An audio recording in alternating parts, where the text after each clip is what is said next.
title for this episode. I think I'm going to call it the double play for Yeah. good reason, which we're about to get into. So one of the things I've been so happy about as I've started this podcast is people that I mentioned to about it, they say, oh, I know somebody you should talk to and this guy and that guy. And so one of my good friends said, I've got a cousin that you have got to talk to, Josh, and reached out. And I thank you for responding to my text. Well, yes, thanks for having me. Yeah. So we're going to get into the two things that you know very well. One is I've already learned about you. You've got a good collection of vinyl and some very interesting things. So I think we're going to go through a little bit of that. Sounds good. And then what also is very unique about you is that you are an organist at Wrigley Field. I am. I'm one of two. Yeah. Yes, indeed. So I think people are going to be very intrigued to hear a lot about that. So I hope so. I hope so. Well, you're donned your Cubs gear. So Yeah. why don't we start off with that and jump into it? Would love to hear how that even came about. Sure. Yeah. Well, it was in what would have been 2019 when Gary Pressey retired. Okay. He had been there for what, 33 seasons? Yeah. I think? Okay. I had friends tell me, "Oh, you should totally try out for this," because they'd Yeah. heard me play before. Yeah. And so I sent in an inquiry email to Cubs behind the scenes. Yep. And when they were finally accepting resumes, they sent me back for that. So I submitted a resume, Yep. and then there were there's a video audition. Okay. There were a couple in-person Yep. auditions and interviews. And then John Benedek, the other Wrigley organist, and I both found out we got the job the week in March of 2020 when the world stopped for COVID. Oh Yes. my gosh. So, Wow. and then everything was like on hold. We didn't know what we were going to do. But then in May, they started having us come in for some like afternoon recitals, just so the neighborhood could hear the Sure. organ, Oh yeah. And that was pretty well received. Yeah. And then when the games started up in July, I guess Yeah. it was, of 2020, with no one in the stadium, Yeah. we were playing. So Did they have the cardboard cutouts? and all they that? did not have cardboard cutouts. At Wrigley, they didn't. Some of them They did right? at Or some of did the they- other. Yeah. Some of the other stadiums they Yeah. did. They did have fake crowd noise, and the producer was way into tweaking the fake crowd noise. Yeah. Like I remember, one time he asked the DJ, "Can you make it so that the crowd seems excited Yeah. and then disappointed? Yeah. Like the ball looks like it's going to be a home run and then it gets caught or something." Yeah. So I forget if they ever achieved that. But Yeah. anyway, it was a great training ground because Yeah. there was no one there. Well, there were some people on rooftops Sure. outside the stadium, but almost no one there to hear us mess up. So, How interesting. yeah, good learning experience. Yeah. And then we were in it in 2021, and we've both been there ever since. So, yeah. Very cool. And so you found out about it just through some friends that said you should apply, or did you have a passion for baseball? I did or- have a passion for Okay, baseball. okay. Baseball is basically the only sport that I know intuitively because Yeah, I grew up. I grew up in Missouri, and Yep. so I actually grew up hearing the Cardinals Yep, organist. yep. But I have memories of the Cardinals organist Yep. and how that tied into the gameplay. And Yeah. everything, so. I assume you left that off the resume, or That did you? I had to tell them at some point. Okay, but yeah, we yeah. got past that. Yeah, so, good. I yeah. can tell. Yeah. I remember I worked in Wisconsin for a little while, Uh-huh. and when I first moved up there, just because I was new to the area, I was tending bar, and there was a Packer game on, and they said, everybody's going crazy during the game, and I said, how come you're not hooting and hollering? And I said, I don't really like the Packers, I like the Bears. They were like, what? Why didn't you tell us that when you Yeah. started? I mean, it was a joke. They laughed Right, about yeah. it, but it became some fun ribbing out of it. But yeah, Yeah, I could have yeah. seen there being good thing you told them after. Let's just say. Yeah. That's excellent. Yeah, So so- what is that? Is that, I know you also play in church, Right, you've yeah. mentioned. Is it similar organ? I mean, I know like piano in general, but like, Playing for church has definitely helped me Yeah. in that you don't get a lot of vamping opportunities in church, but like at communion, Yeah. you finish up the communion hymn, people are still taking communion, so you got to vamp Improv, or something, yeah, improv, yeah. right, and sort of end it at the right moment. Yep, and yep. so there's some of that goes into the baseball games. interesting. Yeah. Okay. All right. Yeah, and it's not necessary for a church organist, but like I mostly play by ear at the ballpark, Yeah. Oh, yeah. and that has helped with the church organ too. Yeah. Just being able to vamp. Yeah, and yeah, improv. yeah. So. So now you've been doing it for quite a while now, 5 years or something. It sounds Yeah, like, right? yeah. Yeah, This will some be to our an sixth empty season. audience, but now to a full crowd. Right, yeah. I assume you like that better, or should I The full, not? assume yes, that? definitely the full crowd. Yeah. Like, well, we had those Dodgers games that started the last season. Those Yeah. were really exciting. Whenever Yeah. the Brewers or the Cardinals come Oh, to yeah. town, it's a full stadium. Oh, yeah. But yeah, very exciting. Yeah. And it never gets less exciting, which is a great thing about it. Yeah. And are you still able to get excited and into the songs, or you're like, oh, not this again? You know, it's weird. Like besides all the stuff that I played during the game, like the little crowd chants and stuff, there are certain songs that I play pregame a whole lot. And like I've played Surrender by Cheap Trick so many times, and it never gets old. For some reason. I think they give us a lot of free reign to play whatever we want. And so I don't pick things that I don't like. And that helps. That makes a lot of sense, actually. Yeah. And Surrender, Cheap Trick. Oh, Chicago connection. Exactly. Of course. Yes. Good call. Yeah. And can you tell, is it easy for you to tell when you're up there that the audience is getting into it, especially even like in the pregame stuff? No, not pregame. Yeah. Sometimes they can see me through the booth window. And so I will sometimes get like thumbs up or like people smiling and dancing. Yeah. So that's always nice. But a lot of times pregame, there's not a lot of people there yet. They're just kind of starting to come in. But I've been in those situations though, because you walk in and you're like, you hear something and you recognize, especially something like that in the organ, you might not immediately know what it is. But you're like, oh, wait a minute. And then you like make the connection. You're like, oh, I love this song. Yeah. That's very cool. What's something people wouldn't think about related to that job, would you say? Something people wouldn't think about. Oh, good question. Well, it does take a lot of work, like a lot of practice time on the organ, especially since, we play a Lowry organ with very specific presets, and I don't have one of those at home.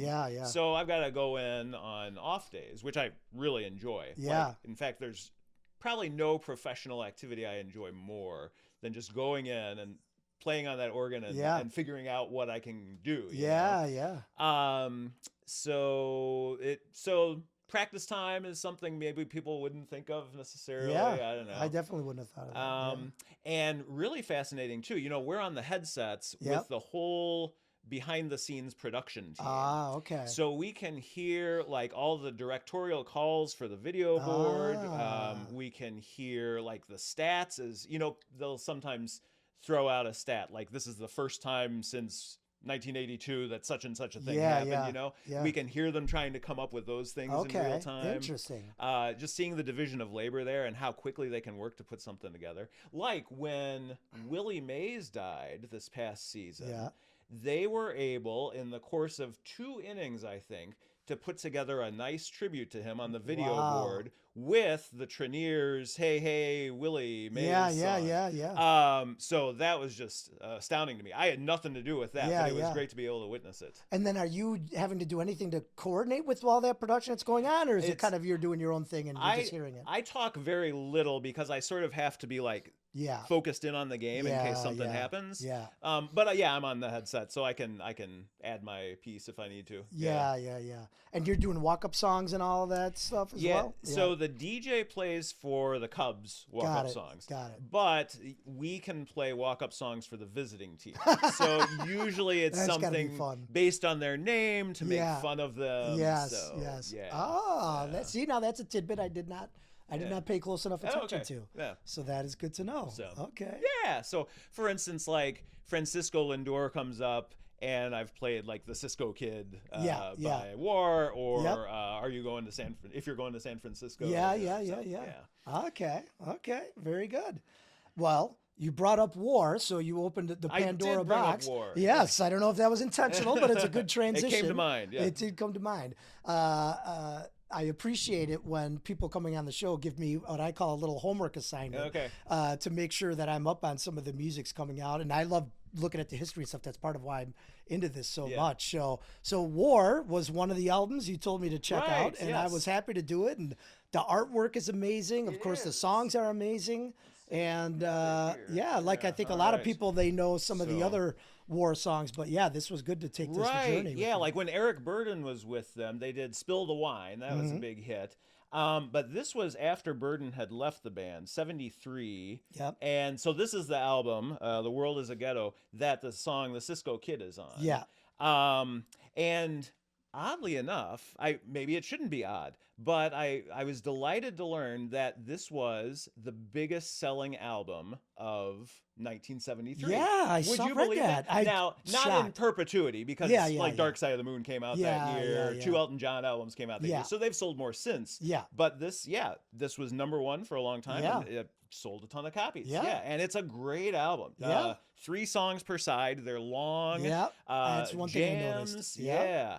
And just a great album to listen to. Yeah. The other thing I was reading about this was it's in the Rolling Stone top 500 albums of all time. I believe that. Yep.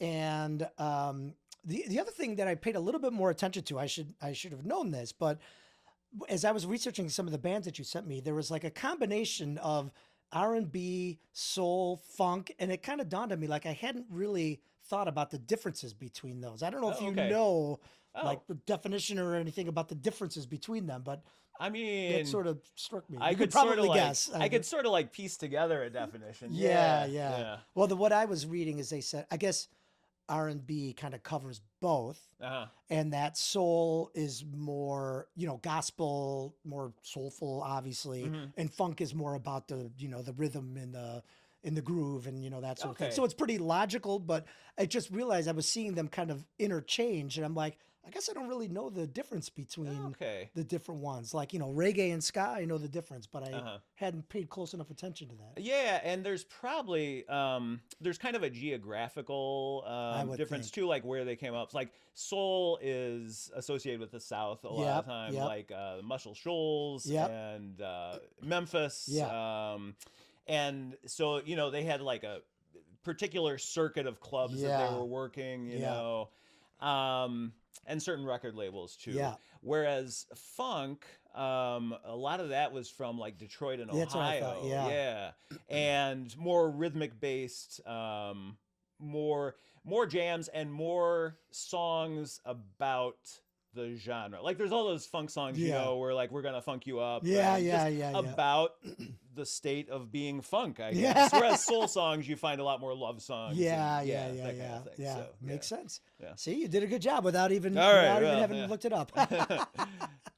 No, this is a great one. I really enjoyed checking that one out. Good album, for sure. What's next on the list? Well, if we're talking about soul, then this one. Oh, yes. Okay, so Isaac Hayes' Hot Buttered Soul. So this has got to be soul, right? Yep. And this I picked because, I am a very cheap vinyl collector, right? Like I go for the dollar bins, you know. I for Christmas, I got a gift card to Barnes and Noble, and I got 2 albums that I dearly love for $25 a piece, and I think that's the most I've ever paid. Only because you had a gift card. Because I had a gift card. Yeah. So I don't know how much I paid for Hot Buttered Soul, but likewise, I have a very cheap setup, and I've been listening to records my whole life. I grew up listening to my parents' records, and then I've always had a turntable. But it's only recently that I learned that if you have proper speaker placement, it's going to sound a million times better. So I just have these bookshelf speakers. They're like 25 years old. Moved them a good distance apart. I sit at the apex, right, of the triangle. And I got a subwoofer off of Facebook Marketplace for like $50. And the biggest revelation I had was this album. This is like the best speaker placement demonstration of all time. Like there's a rad guitar solo going on over here, the rhythm section's over here. There's stuff like going across the speakers. It's and so this is also a very arty soul album, like the War album. There's only 2 songs per side. I know, I noticed that. The first is a 12-minute version of Walk On By. And just revelatory. Oh my gosh. So as I was going down the rabbit hole a little bit, realized that's the Dionne Warwick song, right? Which I think everybody knows when you listen to that song. That's the, people recognize that song. And this doesn't sound anything like it at all. It's totally different. Totally his own thing. I mean, it was hard to make the connection. Had I not read it, I don't know that I would have picked up on it. Yeah. Yeah, he's singing it like half as fast as the original. Yeah, right. But also, there's like just that huge instrumental freak out, Yeah, like 2/3 of yeah, the way yeah. through. Yeah. And the arrangement doesn't sound anything like the Burt Yeah. Bacharach arrangement. So, Yeah, the first one's like kind of poppy and light, and this is like Yeah. kind of dark and like really pulls you in. I like Yeah. it a lot. It's Yeah. great. Yes. Yes. Very cool. And that was sort of his MO. Like I have another Isaac Hayes album at home that I listened to last night, and it's not as good. It was To Be Continued is the title. I have one. I forget which Okay. one I have. Yeah. But also he has like, a long version of You've Lost That Love and Feeling Oh, is yeah, on yeah, there, yeah. and I forget the other one. But Isaac Hayes was a session man at Stax Yeah, Studios yeah. in Memphis. And he was writing songs for Sam and Dave. So like Sam Yeah. and Dave's two biggest songs, Yeah. Hold On I'm Coming and Soul Man. He wrote, co-wrote, right? yeah. But then he like started doing all this spaced Yeah, out stuff. yeah. And shortly after this album won the Oscar for the Shaft theme. Yeah. But, Yeah. he was definitely on his own thing. Yeah. People, I think, I didn't realize again about that connection with Sam and Dave, that he had written that song. I mean, what a fantastic, both of those songs are great. Yeah. So that was really fantastic. And of course, quite an actor in his own right as well. Right. I'm Gonna Get You, Sucker. Okay, now I Classic. have not seen that. Oh, I know him God. as Chef from South Park. But, Yes, in Chef South Park. Yeah. Yep. So, yeah, guy's done some pretty amazing stuff. Yeah. Very cool. All right. All right. You want another one? Or Yeah, heck yeah. All Lay it right, on me. all right. Lay it on me. Oh, here. Okay. Now this one. All right. As I told you, I'm a cheapskate. So I was in Peoria a year ago. Oh, yeah. And had an hour to kill, and so went to a record store there and found this in a dollar bin. Yep. And it was very beat up. And in fact, it is still beat up. There is like a portion, fortunately, it's early on side one that I just cannot play. Yeah, like it's a skip that will okay. never go away. Yeah. But I found a cleaning solution from a guy online. And so cleaned this thing Yeah. up, and it plays all the way through. Oh, nice. And this Okay. is Morton Subotnick's Silver Yes. Apples of the Moon Yes. for electronic music synthesizer. So Yes. this was 1967, Yep. the first synthesizer album commissioned by a record label. Oh, really? Okay. Yeah. So it is this magnificent collection of bleeps and bloops. Yeah. That sounds like you are. I don't even know if it sounds like you're in outer space. It sounds like you're in another dimension. Yeah.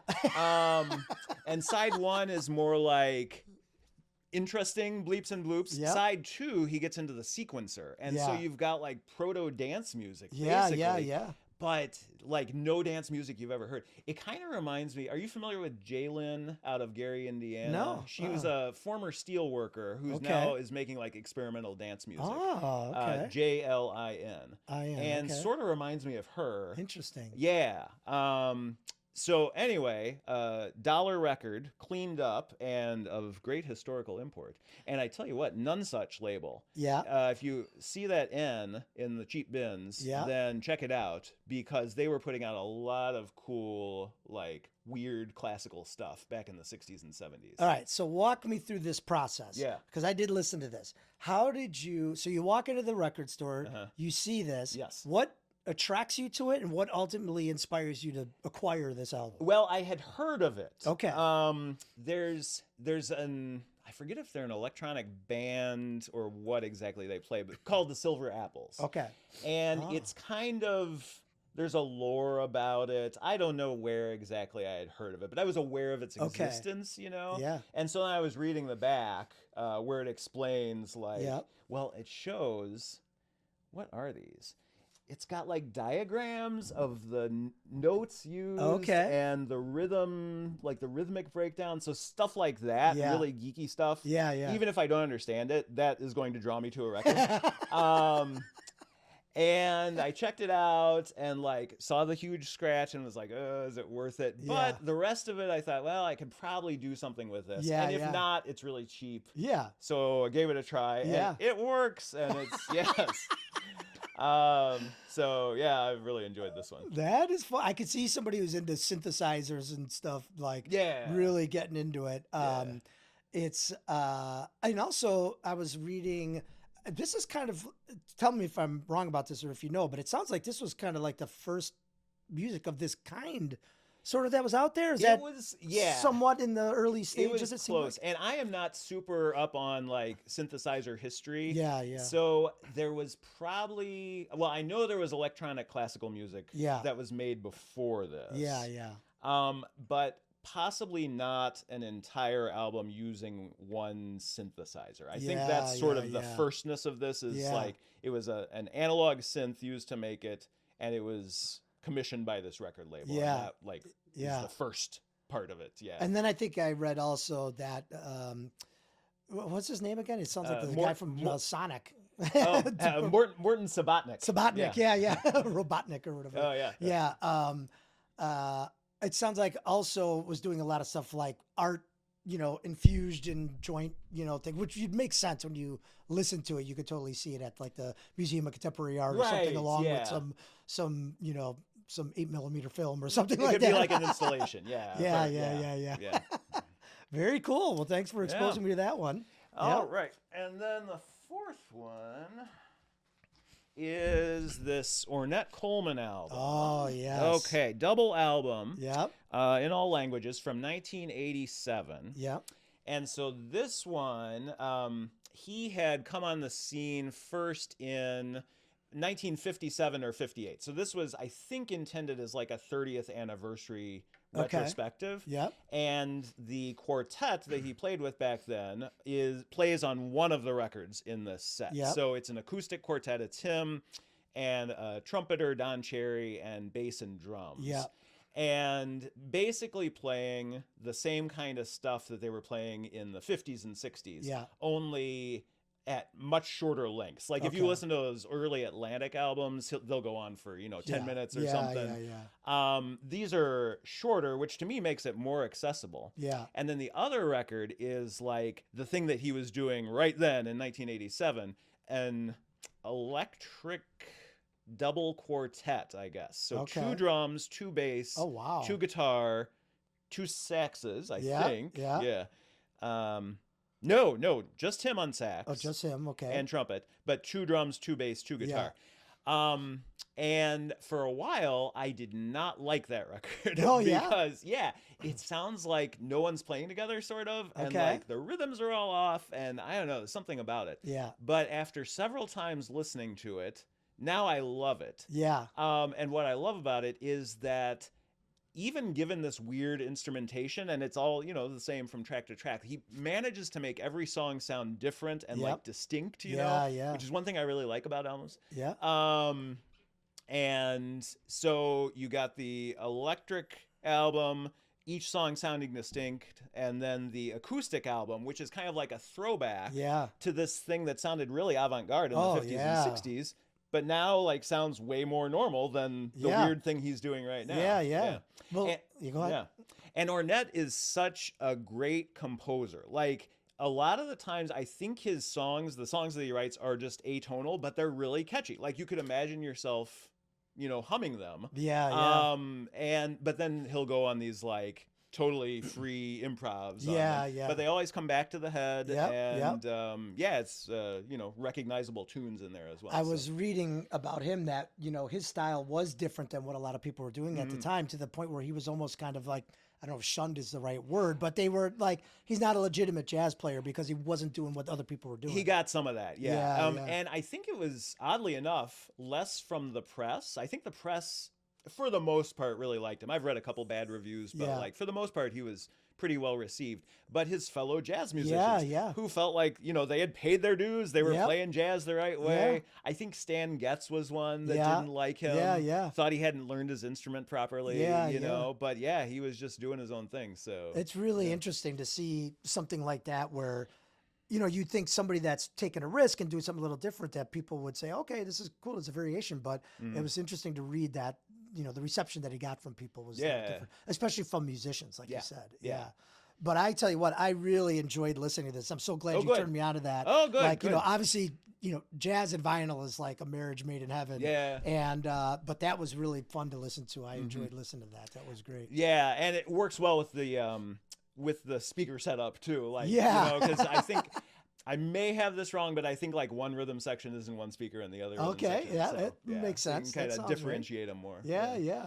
So I want to circle back to something you mentioned before, which was about your parents listening to vinyl. Oh yeah. And, for me, my parents and my siblings and stuff are such an important part of my musical journey, I guess. And I've said a couple times on this show that, like, oftentimes people say to me, like, wow, you have such an eclectic taste in music. And I said, well, it's from, my dad and my mom and that era and like so on and so forth. And even my siblings are far enough apart that they were really different, So I'd be curious to hear, like, what were some of the things your parents were listening to and what kind of got you into this? Sure, yeah. So I have clear memories of sitting on the couch with my dad and listening to the Best of the Monkees, which is a great collection. And my mom had Meet the Beatles, which is a fantastic album. Yeah. They had the Best of the Bee Gees, Oh. which is not their disco era, but it's all this like dour, almost goth stuff that they put out in Really? the late 60s. Like one of the songs is New York Mining Disaster 1941, where there's like a dude trapped in a mine, and Oh my gosh. there's a lot of like dark romantic stuff, and this was the Bee Gees that I grew up knowing. Like, Yeah. I didn't know the disco stuff until I was in high school, Yeah, probably, yeah, so yeah. I thought they were just like this gloomy like goth folk band. No kidding. Yeah. Oh, funny. So that was good to have. And what else? There's two that meant a lot were the Godspell and the Jesus Christ Superstar. Oh, yeah. soundtracks. Okay. Yeah. Those were good. Yeah, yeah. So yeah, and there's like a lot of other stuff in there, like John Denver. I like some John Denver songs. Yeah, Not yeah. exactly my thing, Yeah. but and my dad then had a killer collection of 45s. Yeah. So I know he had Wild Thing by the Troggs Okay. and Land of a Thousand Dances by Wilson Pickett. Yeah. So there's a lot of good stuff in there. Yeah. And did you retain any of those, or Yeah, they still have yeah. them? Or They still have most of the LPs, although I've taken some. Yeah. Oh, one of them was the Dionne Warwick no best kidding. of with Walking Okay. By. Yeah. Yeah. But I think I have the 45s. Yeah. Yeah. I would have to look around in my basement. I think I know where they are. So Yeah. This is I keep saying it's quite an inconvenient hobby that we have, right? Right, It's yeah. like not easy to move, not cheap. Yeah. Unless you get something out of dollar bin. So that's a good I definitely have done it, even like Goodwill and Salvation Army, they have albums there. So yeah, you just got to be on the lookout, Right. For sure. But yeah. they're out Yeah. there. You have to like go on the right day. Yeah. Because usually it's a lot of like easy listening stuff, you Yeah. know, Enoch Light and I don't know, Yeah. other stuff that you don't really want to listen to. Yeah. But if you go on the right day and someone's gotten rid of their collection, like it was the Goodwill down in, gosh, where was it? Rolla, Missouri. Yeah. I guess 2 Christmases ago, where it looked like a local professor had just gotten rid of their collection of weird 20th century classical stuff. Yeah. So I picked up some of that, and it was good. Yeah. My little pro tip for anybody who's thinking about doing that is every time I've ever been to one of these, the records are on like the bottom shelf in Yes. like the most obscure corners. So I don't know, maybe bring like a gardening knee pad or something, because like Right. I'm finding I have to get up after sorting through them all. It is harder and harder to get up from the floor. Yes. Yeah. You can tell that vinyl hasn't quite. Now they could probably charge more for it. They probably could, Glad they yeah. haven't figured out yet that Yeah, really. that it's all the rage, and maybe they could raise it up a shelf for those of us that Yeah. want to check it out. Yeah. But it's still a good place to get some finds. Yeah, No doubt yeah. about it. Yeah. So, any other music? Do you go out and see a lot of music? Or? I don't. Yeah. No. We were at Summerfest last summer, so that was cool. I saw Living Color, so Oh, yeah. if Living Color is ever anywhere near you, Yeah. go see them. Yeah, because yeah. they are still amazing. Yep. And I always try to make it down to Jazz Fest in New Orleans Millennium Park. or here? Yeah, Millennium Park, at yeah. least one day. Yeah. So who did I see? Kenny Garrett this past summer. He was really good. Almost had like a funk thing going on. Yeah. Saxophone player who played with Miles Davis. Yeah. Wow. Okay. Yeah. Oh my gosh. So you've definitely covered a lot of ground and a lot of different genres too. It sounds like. Yeah, I want to see like good live bands. But I more often, I'm up Yeah. in the Up north Yeah, counties. yeah. More often, I don't want to come downtown. Yeah, to see yeah. good live Milwaukee's probably easier for you, I'd imagine, right? Yeah, it could be. Yeah. Yeah. So Summerfest, yeah, nothing to that. Summerfest is great. I'm it going to do a is. whole thing about Summerfest. Oh, yeah, I mean, okay. oh yeah, it's Yeah. like I went last year. I had been a while ago. Last year was the first time. Thankfully, my son actually played at Summerfest. Oh, Yeah, that's yeah. cool. Oh, with the School of Rock thing? With the School of Rock, Nice, yeah. okay. And it was great. I was really impressed. They had a great mix of music. I got turned on to a couple, interesting new things I hadn't heard before. And that is a really good one. You can navigate it without too much, Yeah. that's a fun one. Yeah, Yeah. definitely. That's a good call. Yeah. Very cool. Let's see here. So one of the things we do on this show, Yes. as we wind things down, is I always put out a little bit of a challenge to people of if there was somebody that you would like to see alive at the time of this filming, I like to say, who would you like to see on Spin Class and be interviewed? On Spin Class. Yes. They're alive. And are they Chicago based? It doesn't have to be. That's a Doesn't good. have to be. Yeah, doesn't have to be. Oh, who would I? I have this buddy Kyle who does not live in Chicago anymore. He Yeah. lives up in Minnesota now. Okay. But he has been very helpful with me learning about records. Like Ah. he's a teacher now, Okay. and he does grant supported work on both Finnish music and early banjo players. Oh, interesting. Really weird combination of interests. Yeah, I was just gonna but- say those aren't but connected, he's are they? he's has Finnish ancestry, so Yeah. that's what got him into that. And so he excavated some folk songs and has been playing modern day Finnish songs at Yep. like festivals and stuff. Yeah. And then he's also doing like modern tab for really early banjo primers, like from the 1800s. Yeah. But also a huge vinyl collector and Yeah. has sold on eBay, Yep. and just has a lot of good stuff to say about records. So if we could lure him down Yeah. to Chicago, he would have a lot of good stuff to say.